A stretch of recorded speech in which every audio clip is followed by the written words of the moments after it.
300,000. That's a massive number, right? Well, that is actually the sheer number of years modern humans have been walking this earth. But here's the wild part. For the vast, vast majority of that time, we were literally constantly on the move. Our entire existence was defined by motion. Welcome to this explainer. Today, we're looking at human history, but not just as some dry, static timeline of dates. Instead, we're going to look at it as a thrilling story of accelerating momentum. Seriously, from our earliest nomadic footsteps to the hyper-connected, crazy world we live in today, the pace of human innovation and complexity has just been snowballing. Okay, let's dive into this roadmap. We're going to sprint through 5 major eras today. The first humans, the agricultural revolution, the early cradles of civilization, the post-classical world, and finally, the global exchange. Let's start right at the beginning with Section 1, the first humans, origins, and movement. We're talking about the sheer scale of time we spent as nomadic hunter-gatherers. And this brilliantly illustrates what is basically our ultimate road trip as a species. Originating in Africa around 300,000 years ago, early humans began to migrate outwards. By 65,000 years ago, we hit Australia. By 45,000 years ago, Europe. And then by 21,000 years ago, the Americas. What's absolutely incredible about all this is that these early humans were successfully colonizing the entire globe right in the middle of a harsh ice age. I mean, no way, right? But then we see this massive paradigm shift. It is the ultimate catalyst for civilization as we know it. After hundreds of thousands of years of foraging, we've finally decided to put our bags down, enter the Neolithic sedentary farmer. By domesticating crops and animals, humans could suddenly stay in one place, generate a huge surplus of food, and actually establish permanent settlements. Which brings us smoothly to Section 2, the agricultural revolution. Because honestly, farming changes absolutely everything about our lifestyle and our pacing. Now, you might be wondering, was farming just a single eureka moment? Well, it actually wasn't.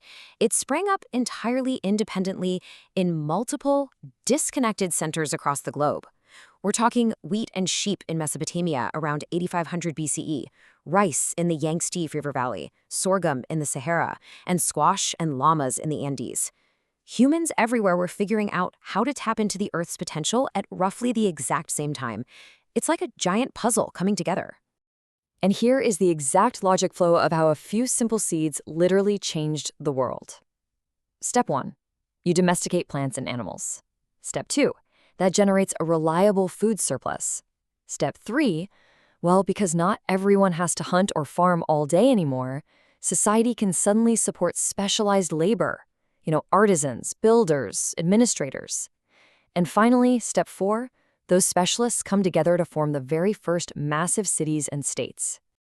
So let's zoom out a bit for Section 3, cradles of civilization and building the foundations. This is where humans really start organizing at a massive scale. So the crucial point is how all these foundational civilizations share one distinct geographic necessity. They clustered tightly around major river systems. Mesopotamia had the Tigris and Euphrates. Egypt had the Nile. The Indus Valley had the Indus River, and China thrived along the Yangtze and Yellow rivers.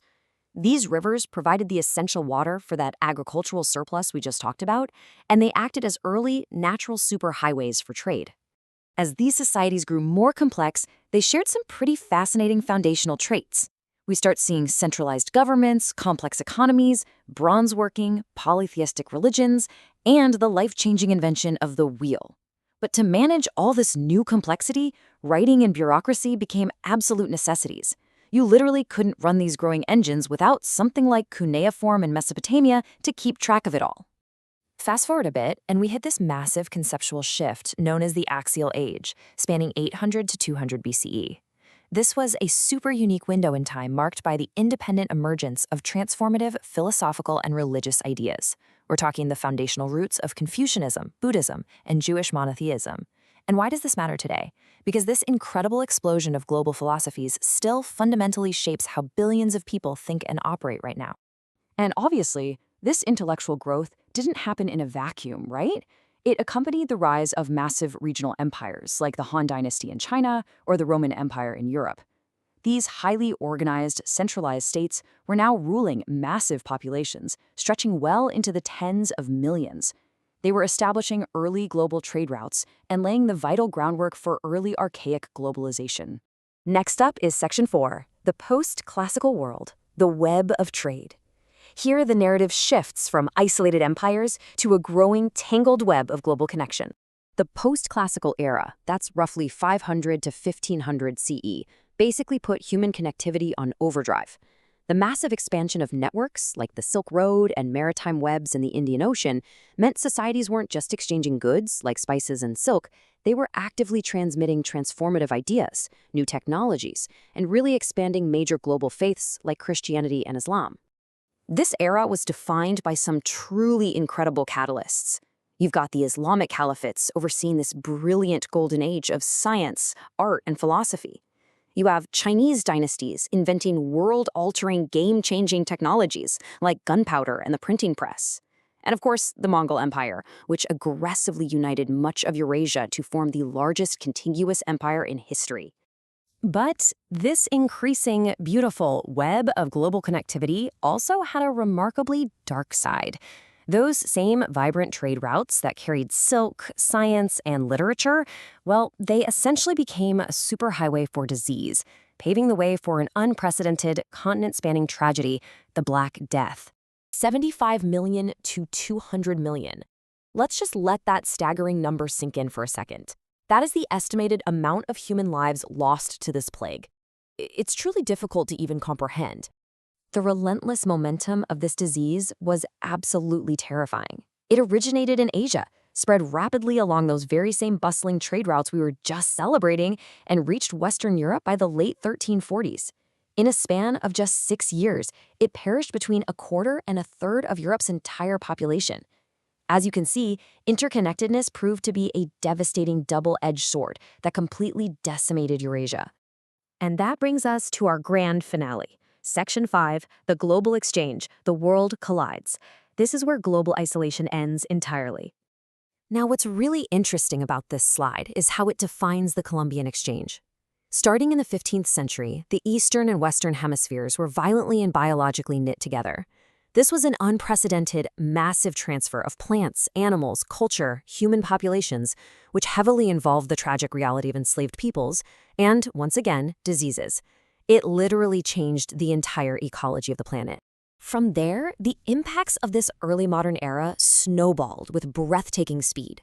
We see the birth of proto-globalization and international trade, the sudden rise of early capitalism driven by chartered companies, the scientific revolution completely changing how we understand nature, and all of this rapidly transitioning straight into the Industrial Revolution. And that brings us right to the Great Acceleration. Over the last 250 years, our accumulated knowledge reached a critical mass. We've seen explosive, exponential growth in human population, industry, commerce, and technology. But as our source material notes, this era is also sharply defined by rapid environmental degradation. So we've gained these absolute miracles of technology, but it's come at an immense planetary cost. Which leaves us here. As our human timeline accelerates faster than ever before, driven by literally hundreds of thousands of years of forward momentum, where does this trajectory take us next? Keep questioning, keep exploring, and thanks for joining me for this explainer.